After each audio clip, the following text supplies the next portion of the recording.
Just because you can do something doesn't mean you should do it. I'm referring, of course, to Microsoft Excel. Today's video is the 7 deadly sins of Microsoft Excel. These are 7 things, in my opinion, the most severe 7 things that you could do in Excel, but you shouldn't do. I'm going to talk about what you should do instead. To make today's video easier, I'm using a reference spreadsheet that was created by a colleague of mine, Lucy Furr. Lucy is an Excel vandal, an Excel miscreant, recidivist, if you will. She has a tendency to do a lot of things that you shouldn't do in Excel.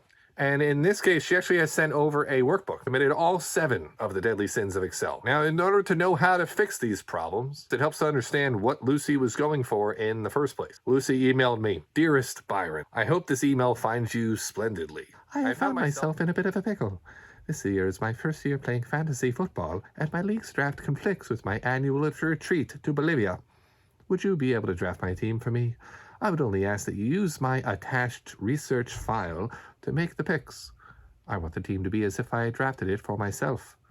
Help me, Byron Cobalt. You're my only hope. You're my only hope.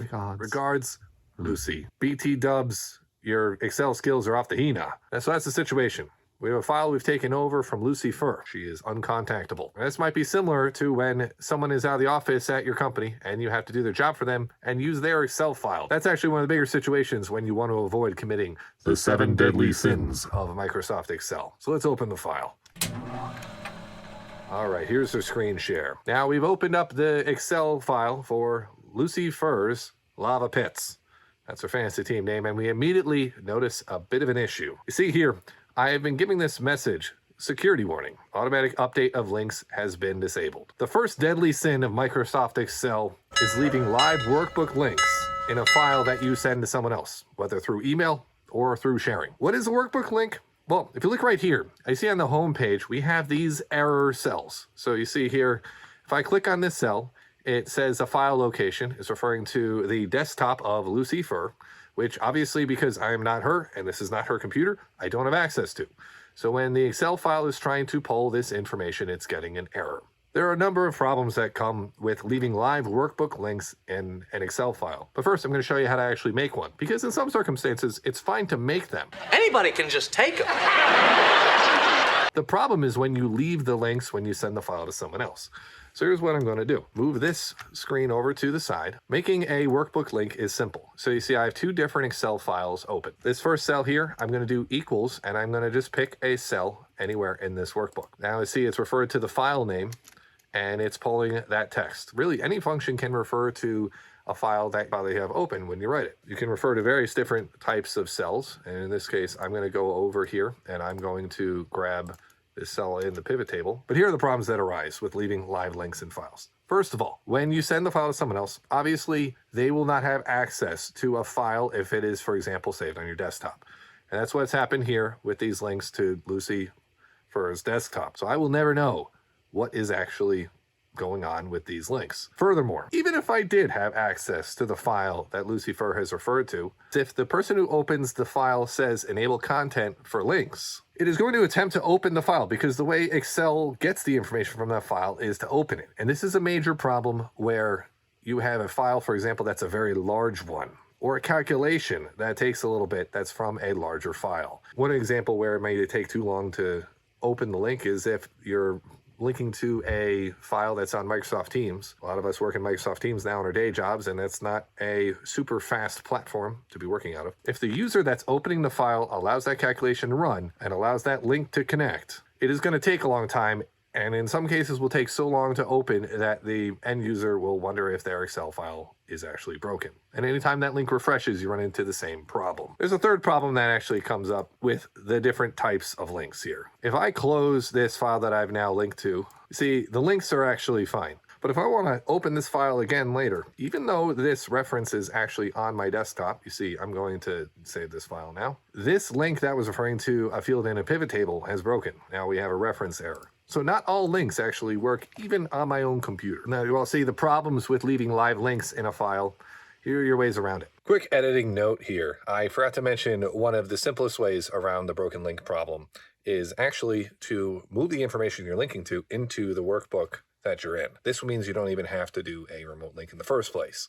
I didn't demonstrate this, but hopefully this is simple enough that I can just describe it over my frozen face. The first way around this situation is by breaking the links. This is the brute force method of controlling this. It's simple. What you do is you go up to your ribbon in Microsoft Excel. I am not going to back up this file, so I'm going to get rid of that message. You go up to the ribbon, go to Data.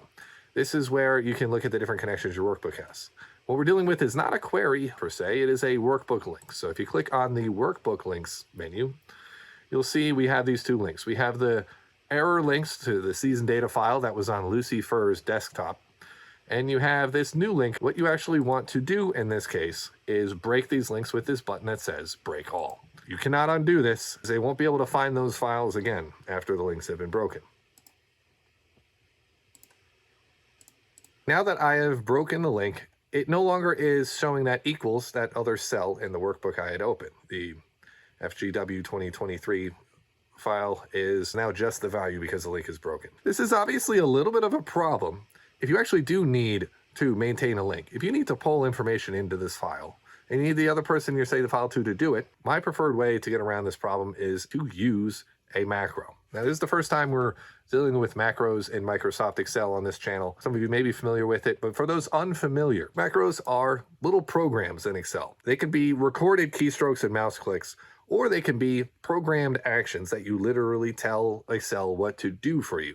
This can be useful in a number of circumstances, especially where you need to repeat actions to get Excel to work. We're going to create a basic macro. In fact, we're going to record a basic macro, edit it slightly. That will be our on-demand refreshable link in this file. So I'm going to split screen again. All right, what we have here now, I have two files up. And obviously, when you're doing this, you should be linking to a file that the recipient will be able to access. If you're linking to something on your desktop, this won't work for them. The way you record a macro, if you already have an icon on your status bar at the bottom of Excel, click here to begin recording a macro. If you don't have that, you can go up to the View ribbon up at the top here, go to the right where it says Macros, and hit Record Macro. Now I'm going to name this macro. I'm going to name it something that is useful. I'm going to go with pull info. Maybe that's not. I call this one good. Moonspiracy. Pull cell macro. It's a good idea to name your macros, especially if someone else is going to be in your workbook so that they have some idea what's going on. Namely, do something that is different than what Lucy Furr has done here. And it looks like because it prompted me with saying macro too, it looks like Lucy Furr actually started to make another macro. You can create a shortcut for this, which is very useful. I like to hold down Shift and select any letter here, so I will do Control-Shift-A. I held down Shift when I typed A there. That means that whenever I hit Control-Shift-A, this macro that I'm about to record will be performed, and it will repeat itself. That's much better than hitting Control-A, for example, because Control-A already does something. It's Select All, and you don't want to try and have your macro fire off of what would normally be Select All. So I'm going to hit OK. All right, as of this moment, Excel is now recording every move I take in Excel. It's not recording every mouse movement, but it's recording every action. If I scroll, it's recording all that. We'll see that in a minute. What I'm going to do is I'm going to actually make this link. I'm going to do equals, and I'm going to click here to the cell I want to refer to, hit enter, and click back. What I'm going to do instead of breaking a link manually here, and instead of writing code from scratch in the macro to have it make this cell a value, is I'm going to do another action that the macro will record. I'm going to copy this cell and I'm going to paste right on top of the cell I'm in. So I'm just going to go paste values. More explanation on how to use paste values or ways you can save your computer from calculating too much by using the value paste. Link to that video is up on screen. I'm going to hit V now is the shortcut for paste values, or you go over to values right there. Now I'm done recording my macro. I'm going to hit stop down at the bottom. Whenever you have this icon up, that's how you know a macro is recording. So I'm going to hit stop. Let's say I were to delete that cell, and I hit Control-Shift-A. Now we actually have that link has been updated, which is nice. But I want to go into this macro. I want to clean it up a little bit because remember, Excel will do exactly what you ask it to. So let's take a look at what script has actually been created with this macro. So I'm going to do Alt F11, and this brings up the Visual Basic Editor. This is effectively just another window in Microsoft Excel that shows you macros or whatever sheet code that you have in place. Here, I have this Module 1 here. Module 1 was created because that's just what Excel does as a default. So I open here, you see this name, this is the name I typed in. It says pull cell macro. It mentions what the keyboard shortcut is right there. And these are the actions that were recorded. And this is what is being repeated every time I run the macro. Let's go step by step to see what this macro is doing. First, it is taking range D3 and selecting it. Then it is taking the active window and scrolling. See, small scroll down equals 0. Remember I scrolled around a bit there? It recorded that. The next step was to take the active cell, which is what I had selected, and type in a formula. It then selected D3, copied the selection, and then pasted special values. That's what this whole step is paste value. We don't actually need all these as part of our macro. First off, we can get rid of the scroll.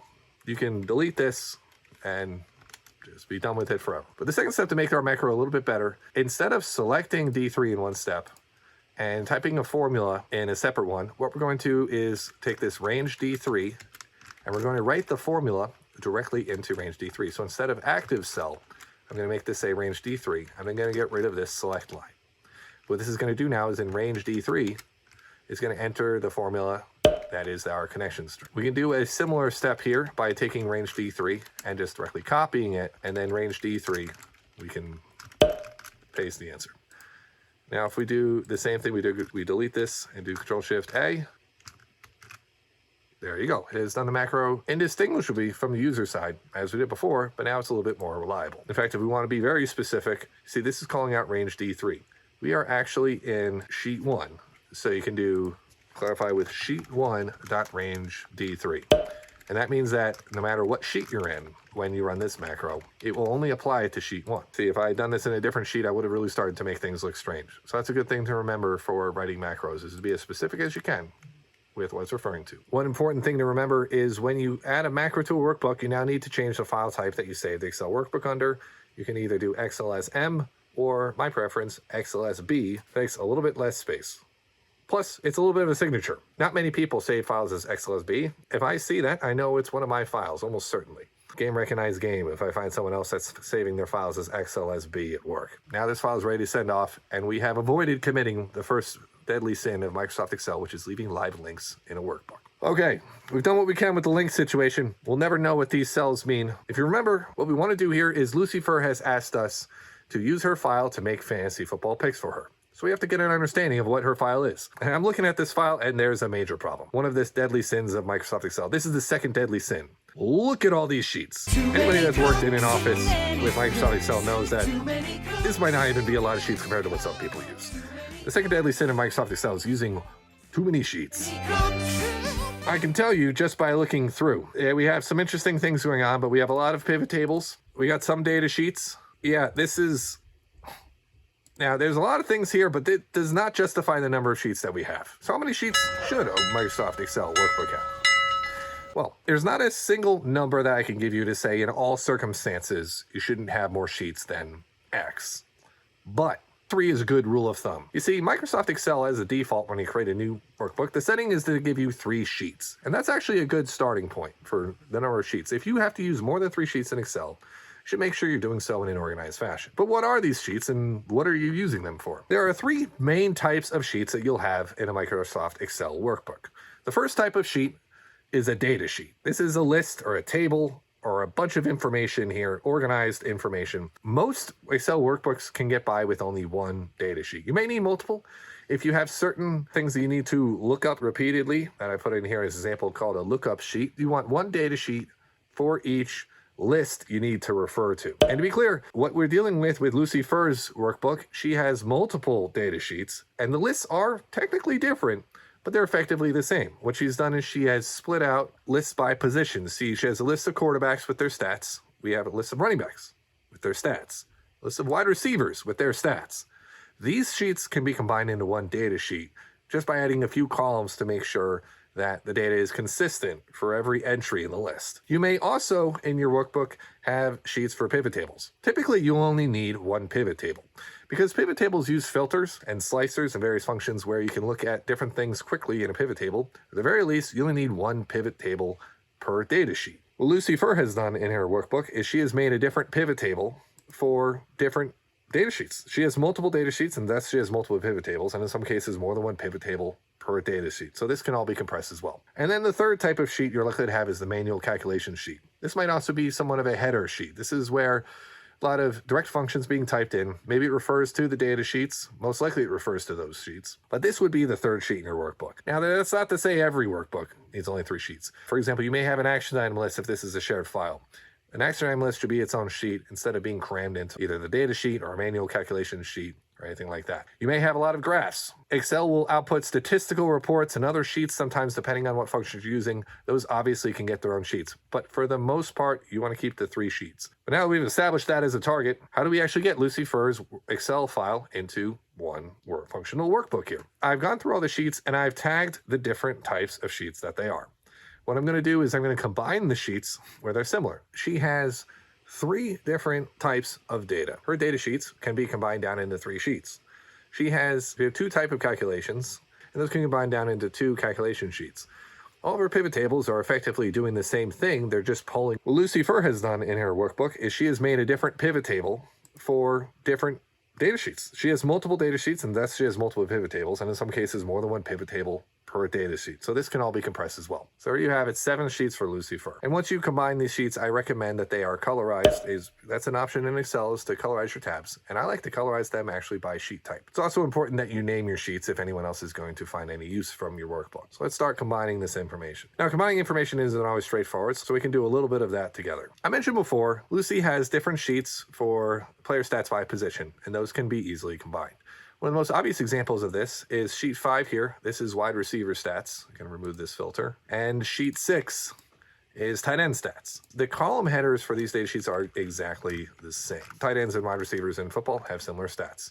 So what we're going to do is we're going to combine these sheets, and we will just add a column over here that represents what position the player is in, and that will be how we distinguish between the players. They don't need to be in their own sheets. They just need one more field in here to designate whether it's a wide receiver or a tight end. And we're going to do this. We're going to keep combining the sheets as we go. So we're going to say here, position. And all of these are wide receivers. I'm going to jump around a little bit quickly here. For the tight ends, I'm going to copy the tight ends over. I'll even include the rank because why not? I'm actually going to freeze panes here so that I know what columns I'm in just to be sure. Freeze panes is a great way to make sure you can scroll around tables. And I'm going to go to the bottom, and I'll paste this information. Ooh, we have a problem here. Lucy has committed another one of the 7 deadly sins of Microsoft Excel. You see here, when I pasted this, it didn't go where I expected it to. Well, here's the problem. Let's zoom in a bit here. Lucy has hidden a column. It appears that she's hidden more than one. How do I know this? You see this little, almost imperceptible graphic here showing the hidden columns. I highlight the whole area, and if I right click here, unhide, there you go. We got some more columns here. So what's going on? One of the 7 deadly sins of Excel is straight up hiding columns and rows. The reason that this is a problem is obvious. When you have hidden columns and rows, another user in the workbook, or potentially you in the future, won't know or won't remember to look for those hidden columns. So when you're pasting, you might accidentally paste values into hidden columns that you don't expect. It won't let you copy, but you could also accidentally delete information that you need. There are better ways to do this. Now, the hidden columns here, presumably that's yards per target, touchdowns per target, and fantasy points per target per player. I know those columns weren't in my tight end data set, so I'm gonna cut the data over here and paste it. And now the rest of the data aligns. These functions I can apply down. And now if I want to hide this information, there are 2 ways to go about it. First one starts with questioning why you're hiding the data in the first place. If you are dealing with a data table that has a lot of columns and you only want to look at a few columns at a time, instead of reading the data, you should be summarizing the data in a summary sheet, either a pivot table or a report that you generate manually. For example, if you remember back on sheet 1 in this file here, we have lookup functions that it's pulling certain information together. If you really need to be working in your data sheet, there's a chance that what you really need is either a separate sheet for notes or some other way of looking at your information to avoid having too many columns at once. Raw data should be left as raw data, and commentary and interesting calculations should be set aside as interesting calculations. But if you really just have a lot of data and you want to look at a few of the columns at once and you're not dealing with anything overly exotic, there is a better way to hide the columns or rows in Excel, and it's called using the outline tool. Here's how you use the outlines in Excel. If I want to hide these 3 columns, what I don't want to do is just right click and hit hide. Instead, go to the data tab, and you'll see here we have the function here, group. So this is within outline control. This group button will group all of these columns together. You see it's made a little group. You can see a little dot on the top of each of these columns. It's also giving me this control here. This is a collapse or a hiding control. I can hide these columns and it's effectively hidden the columns, but you see this is way more obvious. See what I've done is now I can hit plus and expand them back out. It is much harder to miss that there are hidden columns in this workbook. In fact, using the outline tools is so much better than just simply hiding columns and cells that the only instance where I actually will use the hide function for Excel would be if I wanted the worksheet to end. So if I were to go over to column B, Control Shift right arrow to go to the end. If I hid all of the columns there in Excel, you can see it kind of just ends. Sometimes you might like that. If you wanted to bring those cells back, you have to drag to the right and right-click and unhide them. That's the only time I really hide columns or hide cells. That's how you avoid committing the third deadly sin of Microsoft Excel. Use the outline tool instead of hidden columns and rows. All right, I'm going to work on cleaning up this data, and I will be back in a moment once Lucifer's file is back down to 7 sheets. 3:28 a.m. All right, I've condensed down Lucifer's lava pits, and now I realize I need to make some changes. As I've reduced her sheets down and I saved her workbook, I saved it, see version A here because, you know, I'd feel bad if I just completely wiped out the old version. See, a lot of my functions are no longer working. You see, I changed the name, for example, of this summary sheet, and now this function is not working anymore. There's a reason why this function didn't become an error until I saved the file. And it's because Lucy has committed another one of the deadly sins of Microsoft Excel, and that is she left her workbook on manual calculation. So how do you know a file's on manual calculation? Well, you go up to formulas, you go to calculation options, and you'll see the option here. There it is. It's on manual. This is a problem in a number of ways. First of all, if you leave a file on manual calculation, you don't know that the cell you're looking at has actually been calculated. Let's say I had a list. I'm just going to do this right here. 1, 2, 3, 4, 5. And I want numbers to say equals 5 times that number. That's 5. But if I drag this down, it's not calculating as I drag it down, which would be a strange thing to say 5 times 5 is 5. In fact, if I just explicitly put the 5s here and put this number here to say this is these numbers multiplied together and drag it down, Excel is waiting for me to say go into this cell, click in and press enter to give me an answer. And if someone doesn't know a file is on manual calculation, it's not going to show them what they expect. And as a result, I've missed the opportunity to fix a lot of these functions as I was reducing the size of the workbook. So what should you do instead of manual calculation? Well, first you have to understand reasons why someone would put a file in manual calculation and avoid those reasons. The first reason why is if the file is calculating a lot. And there are a number of things that can cause a file to be slow in calculations. The biggest example of this, calculations that are happening on long lists, especially in data tables. And you see over here on the old data tab, what we have is a data table. See, this is formatted as a table in Excel. If I actually go down here and click and see table 1, it's a data table. I like the fact that she's using a data table, but if you look at these calculations, she's doing some count-if functions, counting function in column P, and then column Q is doing a min-ifs function referring to column B, which is also doing count-ifs. So what happens here is the data tables take a while to calculate, and when you're doing functions like count-ifs, sum-ifs, which if you want to know more about those functions, check out the link on screen, it can take a while to calculate. Now that I've hit enter here, you can see the computer's taking an uncomfortably long time to calculate a number. If I go to formulas and I go to calculations, I go to manual and I pull up calculation options, Excel, because of this, will give you the option to say automatic except for data tables. And it's like they know that data tables are very slow for calculations. So if you need to use that option, that's advisable. That means that all of your calculations that are just in the worksheet we had over on the home page here, those will calculate as normal. So I can do that right here, go automatic except for data tables, and it's calculated, and that didn't take too long. To allow you to go fully auto for your calculations, my top recommendation is to use the value paste. We used that earlier in the 7 Deadly Sins series here, but if you want a full breakdown on the value paste and how that can be useful to save the speed on your workbook, check the link on screen. Because we have this long calculation, I'm actually going to leave it on automatic except for data tables, because so long as you're one of the automatics, that avoids most of the problems with setting the calculation manual. Quick editor's note. One thing I didn't cover for a reason why someone leaves their spreadsheet on manual calculation is some functions will calculate and recalculate themselves continuously, like the rand function.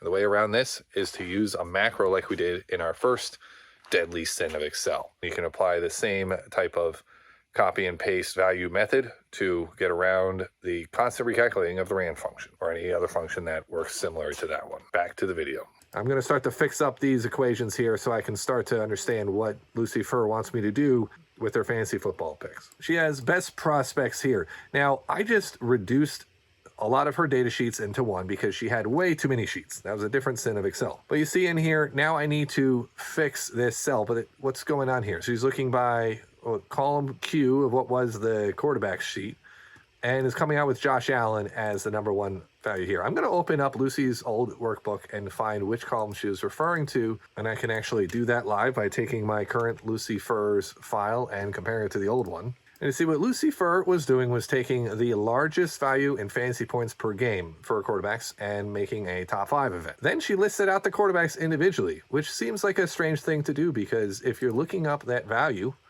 of the highest scores, shouldn't you be able to look up the quarterback that was associated with that value? There's a reason why she didn't. You see her other function over here. This is the sheet as she sent it to me. She's using VLOOKUP. And by using VLOOKUP, you're losing because one of the deadly sins of Excel these days is using VLOOKUP instead of XLOOKUP. That's right.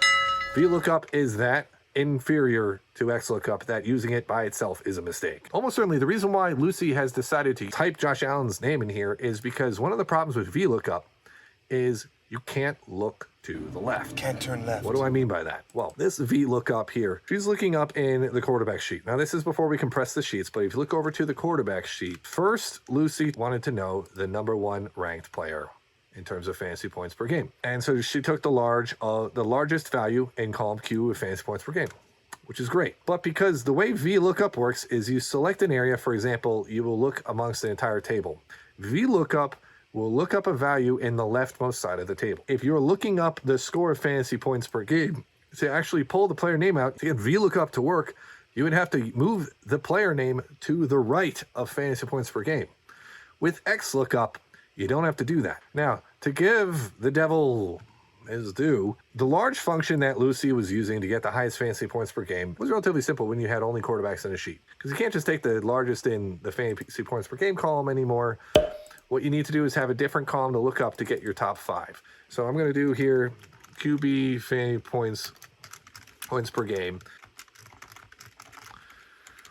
To get these rank lists to work, I'm actually going to split out into 4 separate columns the fantasy points per game, but only show them for players in certain positions. So this first column here is going to have the quarterback fantasy points per game. So the largest value in this column will be a quarterback. The largest value in this column would be a running back. So I'm doing if this position equals this position at the top of the column, give me the fantasy points per game. Otherwise, leave it blank and close parentheses. See, CD Lamb here is a wide receiver, so his value showed up at the top, and I'm going to copy this calculation to the bottom. Oops, I'm actually referring to the wrong field here.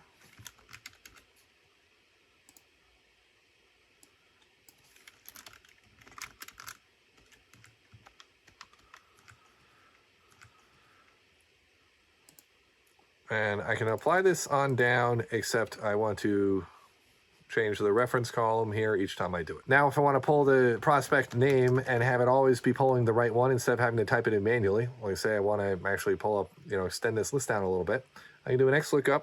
I'm going to look up this value. So this is the fantasy points per game for quarterbacks. I'm going to look it up in the corresponding column, and then I'm going to return the player name. If it's not found, I'm going to make this blank by putting it in double quotes. And that has taken Josh Allen and it's brought it down to the bottom. I can do the same thing where I apply the function to the other points, H.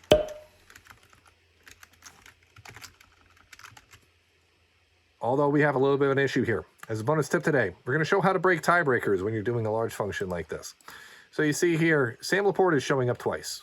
And the reason why is because Sam Laporta and the second place tight end for fantasy points per game both have the same value. So looking up number 9 is just going to return the first name in the list, which in this case is Sam Laporta. So I have to build a tiebreaker in here. I want to make sure that nothing is the same. So I'm going to use the row function to make sure that every value is ever so slightly different. So I'll go into data here. Because I have these extra columns, I can play around with it a little bit. I'm going to take this value where it's pulling the fantasy points per game, and I'm going to subtract, because I want the rows at the top to be at the top of the list. I'm going to subtract the row function. What the row function does, similar to the column function, is just returns the number of the row or column you're in.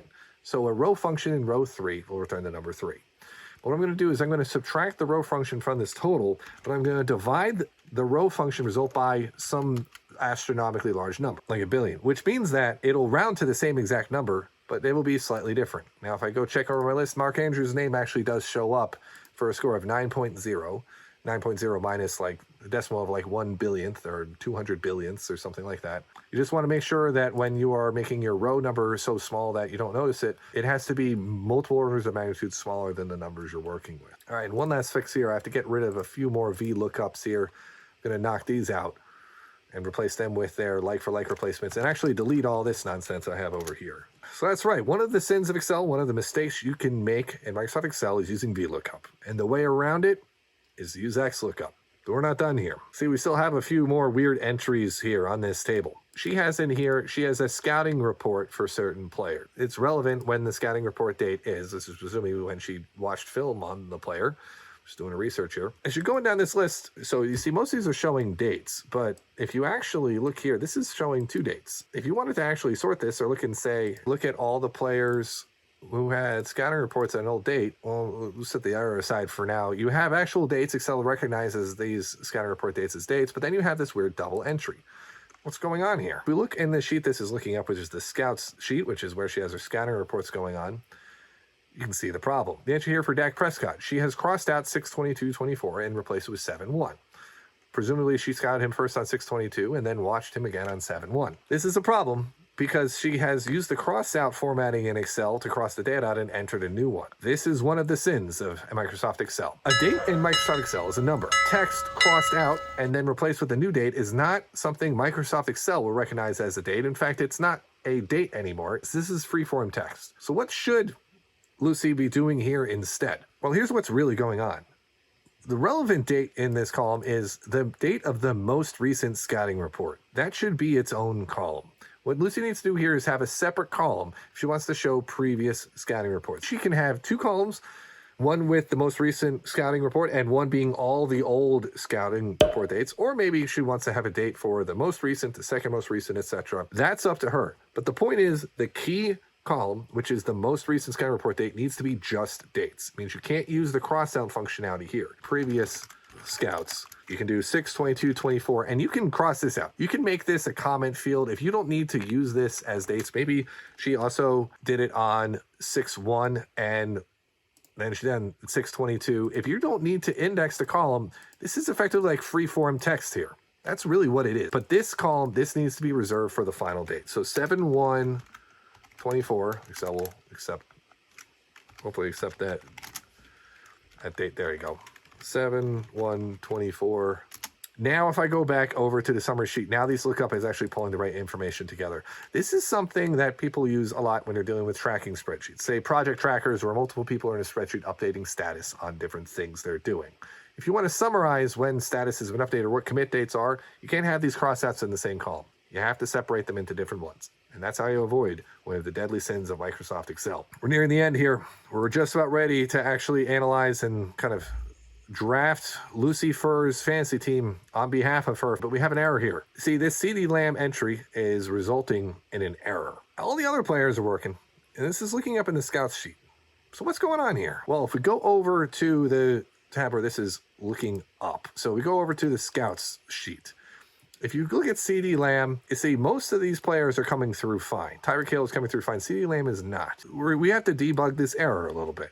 So why would a lookup function not return a value? Well, the first one and the most obvious one is that it never found the value you're looking up. So it never found CD Lamb. I'm going to copy CD Lamb's name. I know it should be coming from right here. So I'm going to paste values. That was actually a function over here. And I'm going to do a function that says equals CD Lamb equals this. And that is false. It means that those values are not the same. So what's different?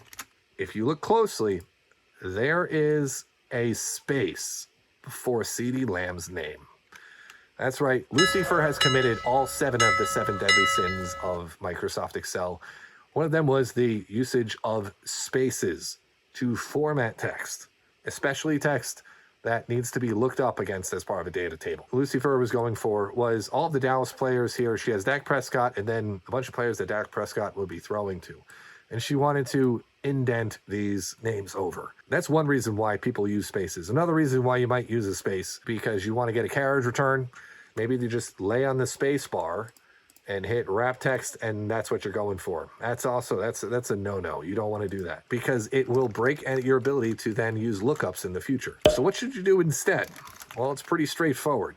I've deleted this space here, and I'm actually going to go in and delete the space for these cells. If I had like a really long list here, I could do some quick acrobatics here and do a text to columns where I get rid of the first character by doing a fixed width split, and I just select in here column 1. And then now I got rid of the spaces, I can copy them back and problem solved. The way you actually can get these to indent that doesn't interfere with your lookup functions is actually a cell format in and of itself. So I've highlighted these, I pop out the format cells menu and I go to alignment. You see there's this indent field here. You can indent the cell by 1. It forces it to be a left aligned on an indent, but if I've done that, I think what Lucifer was going for, that the players are all kind of on the same team and Dak Prescott is the quarterback. If we go back to the summary screen, now our lookup function that was broken before is working. And we have successfully averted the deadly sin of using spaces to adjust cell formats. And with that, we have averted all 7 of the deadly sins, and I'm ready to go off and save this recording. Geez, this is a really long one. And now I'm free to draft her team the best I can from the information she's given me. And there you have it. You see, just as important as knowing what to do in Excel is knowing what not to do. If you want to get really good at Excel, learning both what to do and what not to do, subscribe to Excel Smart. I've spent 20 years working in Microsoft Excel, both for personal use and in a corporate environment. I've seen a thing or two, and I'm putting everything I know on this channel to help you become an Excel expert. Hope you enjoyed today's video. Hope you learned something. I hope you don't commit any of the 7 deadly sins of Microsoft Excel. I'll see you in the next one. When it comes to me and you and him and her and the baby too. Too many cooks, it's true. they say it goes, it'll spoil the broth. Honey, I think that's not true. Well, maybe too many cooks will spoil the broth, but they'll fill our hearts with so much love.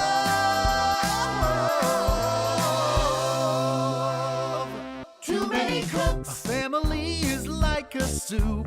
Everyone adds an extra scoop. Mixing out